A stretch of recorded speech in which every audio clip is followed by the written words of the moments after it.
Hello बच्चों, कैसे हैं आप सब। बच्चों, स्वागत है आप सबका हमारे यूट्यूब चैनल डिजिटल पेन पे। बच्चों, इस क्लास में हम इस वीडियो लेक्चर में हम क्लास 7th का जो आपके एसएसटी के 3 बुक्स हैं उसमें का जो भूगोल है उसका फर्स्ट चैप्टर करने वाले हैं, जिसका नाम है पर्यावरण। ठीक है, फर्स्ट चैप्टर नहीं करने वाले, बेसिकली उसके अभ्यास के क्वेश्चन करने वाले। ठीक है, तो चलिए स्टार्ट करते हैं। आप कॉपी पेन ले लीजिए और नोट डाउन करिए जो भी मैं आपको बताता जाता हूँ। ठीक है, देखिए जो पहला क्वेश्चन है इसमें कह रहा है कि निम्नलिखित प्रश्नों के उत्तर दे दिए। इसने बहुत सारे क्वेश्चन दे रखे हैं इसके नीचे, क ख ग घ। ठीक है, तो उसमें कुछ क्वेश्चन पूछे, उसका आंसर देना है। तो क क्वेश्चन पूछ रहा है पारितंत्र क्या है। तो इसका आंसर है बच्चों, वह तंत्र जिसमें समस्त जीवधारी आपस में एक दूसरे के साथ मिलकर रहते हैं। ठीक है, पारितंत्र एक ऐसा तंत्र है जिसमें सभी के सभी जीव जंतु, ठीक है, जैसे मान लीजिए पेड़ पौधे हैं, पेड़ पौधे या कोई भी जीव जंतु मान लीजिए जंतु, ठीक है, ये सारे आपस में मिलके रहते हैं। पेड़ पौधे क्या करते हैं, पेड़ पौधे खाना बनाते हैं, सूरज की रोशनी लेके प्रकाश संश्लेषण करते हैं, आपको पता होगा। और फिर जीव जंतु यही खाना उनका खाते हैं लेके। जीव जंतु की जब मृत्यु होती है बच्चों, तो ये मिट्टी में मिल जाते हैं और इनके शरीर में क्या होता है, पोषक तत्व होता है, तो इसी मिट्टी में ही पेड़ पौधे उगते हैं। ठीक है, तो ऐसे ही आपस में मिलजुल के रहते हैं। तो ये एक ऐसा तंत्र है जिसमें सभी के सभी जीवधारी एक दूसरे के साथ मिलकर रहते हैं तथा पर्यावरण के उन सभी भौतिक एवं रासायनिक कारकों के साथ परस्पर क्रिया करते हैं। ये सब ऊर्जा और पदार्थ के स्थानांतरण द्वारा एक दूसरे से जुड़े हुए हैं। ठीक है, मतलब ये एक दूसरे को ऊर्जा ट्रांसफ़र करे। जैसे मान लीजिए पेड़ पौधे ने खाना बनाया, तो उस खाने को किसने लिया, जीव जंतु ने लिया। जीव जंतु की जब मृत्यु हुई तो उसमें से पोषक तत्व किसने लिया, पेड़ पौधे ने लिया। मतलब पेड़ पौधे उस मिट्टी में उगे। ठीक है, तो एक दूसरे को ऊर्जा ट्रांसफ़र कर रहे हैं, पर्यावरण के साथ मिलजुल के रह रहे हैं, एक दूसरे के साथ मिलजुल के रह रहे हैं, तो इसी तंत्र को कहते हैं पारितंत्र। ठीक है, तो ये क का आंसर है। चलिए ख का देखते हैं। ख कह रहा है प्राकृतिक पर्यावरण से आप क्या समझते हैं। अच्छा बच्चों, आपने पढ़ा होगा कि जो पर्यावरण है उसके 3 घटक हैं। पर्यावरण हैं, एक मिनट रुक जाइए। ठीक है, जो पर्यावरण है उसके 3 घटक हैं। पहला क्या है बच्चों, प्राकृतिक पर्यावरण, प्राकृतिक पर्यावरण। दूसरा है मानव निर्मित पर्यावरण, मानव निर्मित। तीसरा क्या है बच्चों, मानव, आपकी बुक में दिया हुआ है। ठीक है, तो ये कह रहा है उनमें से प्राकृतिक पर्यावरण सब क्या समझते हैं। तो प्राकृतिक द्वारा बनाई गई इस चीज़ों को प्राकृतिक पर्यावरण कहते हैं, जैसे कि भूमि, जल, वायु, पेड़ पौधे, जीव जंतु, ये सभी मिलकर क्या बनाते हैं, प्राकृतिक पर्यावरण बनाते हैं। वही अगर पूछ लें मानव निर्मित पर्यावरण से क्या समझते हैं, तो जो चीज़ें मानव ने बनाई है, जैसे इमारतें मानव ने बनाई है, पुल बनाया है, जहाज़ बनाया है, ट्रेन बनाई है, गाड़ियाँ बनाई है, तो ये सारी की सारी क्या हो जाएगी, मानव निर्मित पर्यावरण हो जाएंगे। ठीक है, तो प्राकृतिक पर्यावरण का क्या हो गया, जो चीज़ें प्राकृतिक ने बनाई है, तो प्राकृतिक पर्यावरण में आती हैं। ठीक है, ग पूछ रहा है कि पर्यावरण के प्रमुख घटक कौन कौन से हैं। ठीक है, तो यही जो मैंने आपको बताया वही चीज़ आगे देखिए। एक मिनट। ठीक है, देखिए पर्यावरण के प्रमुख घटक कौन कौन से। पर्यावरण के प्रमुख घटक निम्नलिखित हैं। क प्राकृतिक घटक, मानव निर्मित घटक और मानव घटक। ठीक है, तो प्राकृतिक में क्या आ जाएंगे, स्थल यानी स्थलमंडल, जल यानी जलमंडल, वायु यानी वायुमंडल तथा सजीव यानी जैवमंडल। जैवमंडल पता है क्या होता है बच्चों, आपको याद होगा कि जैवमंडल वो है जिसमें सभी के सभी जो जीव जंतु हैं एक दूसरे के साथ मिलकर रहते हैं, वो जैवमंडल कहलाता है। स्थलमंडल जो हमारी स्थल है, जो ज़मीन वाली जगह है, उसे स्थलमंडल कहते हैं। जलमंडल जहाँ पे सारे जल हैं, जहाँ पे जहाँ जहाँ जल है, जहाँ पे जल में जीवन है, तो वो जलमंडल हो गया। जैसे मान लीजिए तालाब है, समुद्र है, महासागर है। वायुमंडल, पृथ्वी के ऊपर एक हवा की पतली परत है, तो उसको वायुमंडल कहते हैं। ठीक है, तो एक सारी सारी किस्में आती है, प्राकृतिक घटक में आती हैं। मानव निर्मित घटक में क्या आएंगी, इमारतें, पार्क, पुल, सड़क, स्मारक, उद्योग आदि, ये सारी सारी किस्में आएंगी मानव निर्मित घटक में। स्मारक आपको पता होगा बच्चों, स्मारक मतलब जो पुरानी चीज़ें हैं, जैसे मान लीजिए ताजमहल हो गया, कुतुब मीनार हो गया, तो ये सारे के सारे क्या हैं, मानव निर्मित घटक है, इंसानों ने बनाए। ठीक है, प्राकृतिक ने नहीं बनाया है। मानव घटक में क्या आ जाएंगे, मानव ने क्या बनाया अपने संसाधनों के लिए, अपनी मतलब रहन जब मानव डेवलप होने लगे तो उन्होंने क्या बनाना शुरू किया, पहले व्यक्ति, समुदाय, परिवार, समुदाय, धर्म, शैक्षिक, आर्थिक, राजनीतिक स्थिति, ये सारी की सारी चीज़ें मानव ने बनाई है, तो ये मानव घटक में आ जाएंगे। ठीक है, तो पर्यावरण के 3 घटक है कौन से? पहला प्राकृतिक घटक, दूसरा मानव निर्मित घटक और तीसरा मानव घटक। ठीक है, आइए अब कह रहा है घ, मानव निर्मित पर्यावरण के 4 उदाहरण दीजिए। ऐसे कौन कौन से चीज़ें हैं जो मानव ने बनाई है? ठीक है, मानव निर्मित पर्यावरण के 4 उदाहरण देने हैं। तो मानव निर्मित पर्यावरण के 4 उदाहरण हैं बच्चों: इमारत, पार्क, पुल और सड़क। आप कुछ भी दे सकते हैं। ठीक है, जो चीज़ें इंसानों ने बनाई है, रेलगाड़ी आप लिख सकते हैं, गाड़ियाँ, कोई भी चीज़। ठीक है, तो ये चीज़ मैंने लिख दी है। अच्छा, पूछ रहा है कि स्थल मंडल से आप क्या समझते हैं? पृथ्वी की ठोस प्रॉपर्टी या कठोर ऊपरी परत को स्थल मंडल कहते हैं। ठीक है, ये हमारी पृथ्वी है, तो पृथ्वी की जो ऊपर वाली परत है ये बच्चों, जहाँ पे हम इंसान रहते हैं, ठीक है, जो ज़मीनी वाली भाग है, तो उसको स्थल मंडल कहते हैं। ठीक है, यह चट्टानें एवं खनिजों से बना होता है, यह मिट्टी की पतली परत से ढका होता है। ठीक है, तो ये चट्टानों से और खनिज लवड़ों से मिलकर बना हुआ है। ठीक है, तो इसी को बोलते हैं स्थल मंडल। अगला है 6 पूछ रहा है, जीवीय पर्यावरण के 2 प्रमुख घटक क्या हैं?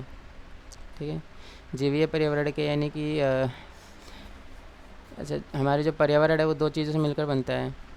पर्यावरण 2 घटकों से मिलकर बना है बच्चों, जीवीय और अजीवीय।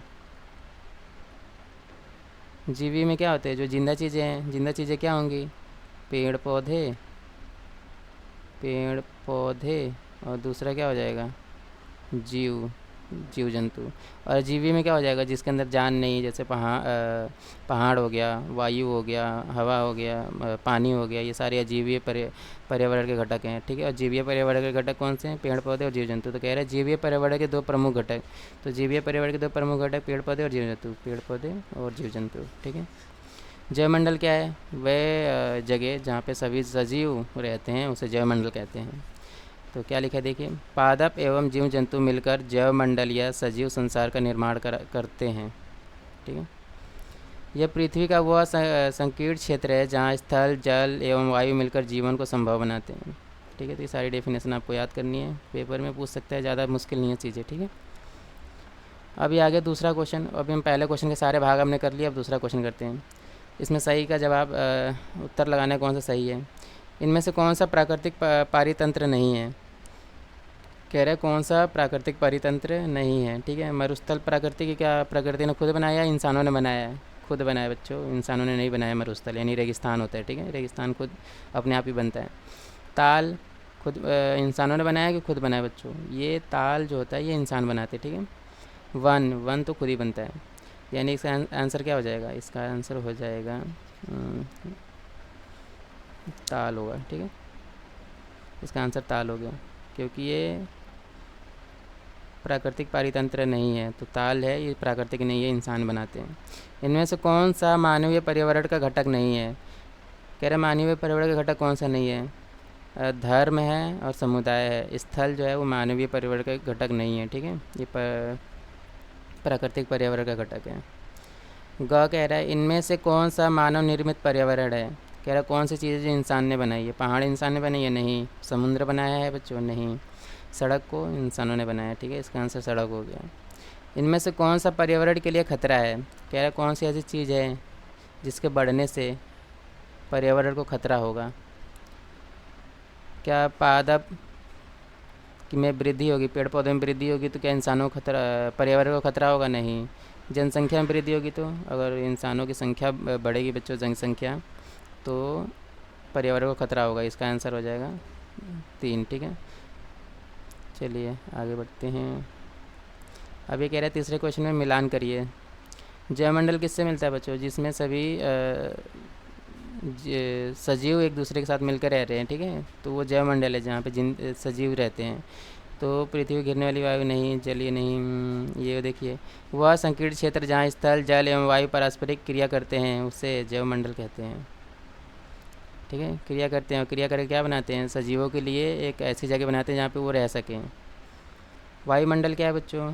पृथ्वी को घेरने वाली वायु की चादर को वायुमंडल कहते हैं। जलमंडल, जलीय क्षेत्र को जलमंडल कहते हैं। पर्यावरण क्या होगा? पृथ्वी का गुरुत्वाकर्षण बल नहीं, हमारे आसपास का क्षेत्र पर्यावरण है। ठीक है, ठीक है, तो इसका आंसर हो गया। आगे बढ़ते हैं।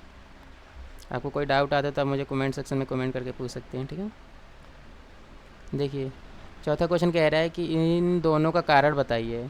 मानव अपने पर्यावरण में परिवर्तन करता रहता है। कह रहे जो मानव है अपने आसपास की चीज़ों में परिवर्तन करता रहता है, बदलाव करता रहता है। ऐसा क्यों क्यों करता है मानव? तो इसका आंसर मैंने लिखा है, देखिए। मानव अपने पर्यावरण के साथ पारस्परिक क्रिया करता है, ठीक है, और उसमें अपनी आवश्यकताओं के अनुसार परिवर्तन करता रहता है। क्यों करता है परिवर्तन? क्योंकि मानव की समय के साथ कई प्रकार की आवश्यकताएं बढ़ी और मानव ने पर्यावरण के उपयोग और उसमें परिवर्तन के लिए कई तरीके सीख लिए। कह रहा है जैसे अगर मान लीजिए शुरुआत की बात करें तो इंसान जब नए नए धरती पे आए थे तो उन्होंने वृद्धि करनी जब शुरू करी थी, विकास करना शुरू किया था, तो उनकी जो पर्यावरण में चीज़ें चाहिए आसपास से चीज़ें से काम चला लेते थे। तालाब से पानी पी के, पेड़ पौधों से फल वल लगे लेके, जीवों को मार के, ऐसी चीज़ें करके काम चला देते। पर धीरे धीरे जैसे जैसे मानव के दिमाग का विकास होता गया, उनकी ज़रूरतें बढ़ती गई, तो बढ़ती गई तो उन्होंने चीज़ों को बदलना शुरू कर दिया। उन्होंने क्या करना शुरू कर दिया बच्चों? फसल उगाना शुरू कर दिया। मतलब जो आसपास के पेड़ पौधे हैं उसको काट उट के जंगल उंगल हटा के उन्होंने फसल उगाना शुरू कर दिया। पशु पालना शुरू कर दिया। अब जो पशु जो जानवर थे खुले घूमते थे, रहते थे, उन्होंने क्या करते, उनको पकड़ के पालना शुरू कर दिया। गाय से दूध निकालना शुरू कर दिया, अपने यूज़ के लिए मानव ने किया। ठीक है, और स्थायी जीवन जीने लगे, मतलब एक जगह रह के जीने लगे। पहले जो इंसान होते थे एक जगह नहीं रहते थे, वो घूम घूम कर, जैसे जानवर रहते थे खाने की तलाश में घूमते रहते थे, वैसे इंसान भी पहले खाने की तलाश में इधर उधर घूमते रहते थे। बट धीरे धीरे जैसे मानव का विकास हुआ, उन्होंने एक जगह पर रह के जीना शुरू कर दिया, फसल उगाना शुरू कर दिया, पशुओं को पालना शुरू कर दिया। तो ऐसे करके अब उन्होंने पर्यावरण में बदलाव कर दिया। ठीक है, तो इसका मतलब क्या हुआ कि मानव अपने ज़रूरत के हिसाब से पर्यावरण में परिवर्तन करता है। ठीक है, तो पहले का आंसर हो गया, मानव अपने पर्यावरण में परिवर्तन करता है। इसका कारण बताइए। तो इसका कारण यही है कि वो अपने ज़रूरत के हिसाब से पर्यावरण में परिवर्तन करता है। जैसे जैसे उसकी ज़रूरतें बढ़ती जाती है वैसे वैसे अपने आसपास की चीज़ों को बदलता रहता है। ठीक है, अब कितना परिवर्तन हो गया आज के दिन आप देखेंगे तो। ख पूछ रहा है, पौधे एवं जीव जंतु एक दूसरे पर आश्रित हैं। इसका कारण बताइए कि जो पौधे हैं और जीव जंतु एक दूसरे पर निर्भर हैं जीवन जीने के लिए। इसका कारण बताइए।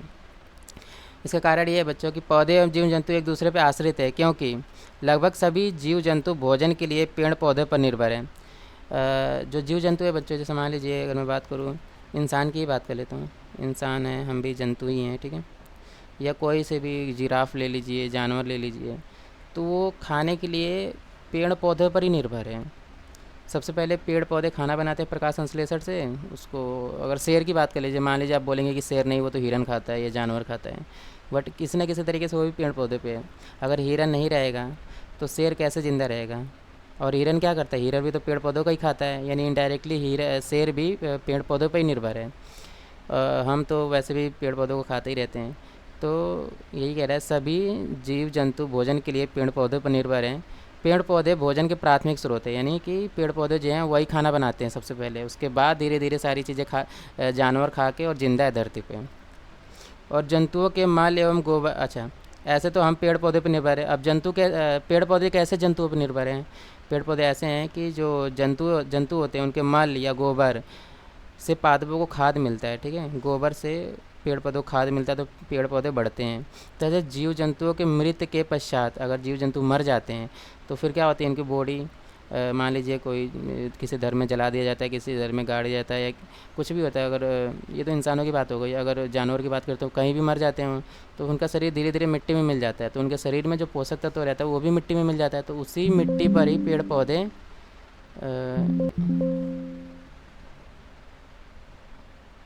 एक मिनट, अच्छा, तो उसी मिट्टी पर ही, जिस मिट्टी पे जीव जंतु मरे हैं, तो वो जो जीव जंतुओं के अंदर पोषक तत्व था वो मिट्टी में मिल गया, तो उसी मिट्टी में अब क्या होंगे, पेड़ पौधे बड़े होंगे।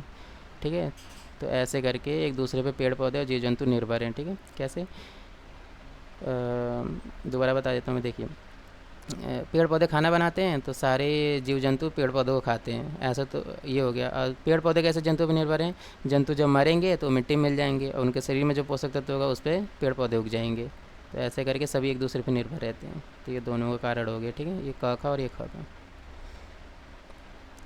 ठीक है बच्चों, ये पूरा क्वेश्चन आपके ख़त्म हो गए हैं। एक और क्वेश्चन नंबर 5 होगा आपका, तो उसमें कह रहा है आप चित्र बनाने कह रहा है, तो वो मेरे ख्याल से ज़रूरी नहीं है, तो आपको करने की ज़रूरत भी नहीं है।